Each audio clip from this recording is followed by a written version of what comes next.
Japan வெள்ளப்பெருக்கு. மலேசியர்கள் அவசியமின்றி பயணம் செய்ய வேண்டாம் என தூதரகம் எச்சரிக்கை. ஜப்பானில் நிலவும் கடுமையான வெள்ளப்பெருக்கு, போக்குவரத்து சேவை குறைபாடுகள் காரணமாக அங்குள்ள மலேசியர்கள் அவசியமின்றி பயணம் செய்வதை தவிர்க்குமாறு ஜப்பானுக்கான மலேசிய தூதரகம் அறிவித்துள்ளது.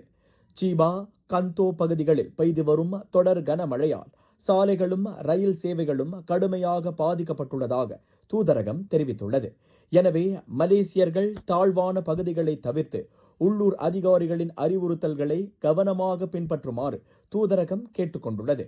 அவசர உதவிகளுக்கு 8134763840 அல்லது 817014719756 என்ற எண்களில் தூதரகத்தை தொடர்பு கொள்ளலாம் என அறிவிக்கப்பட்டுள்ளது. இந்த செய்தியை பெருமையுடன் வழங்குவது தரமும் சுவையும் நிறைந்த மை மாமாஸ் பப்படம்ஸ்.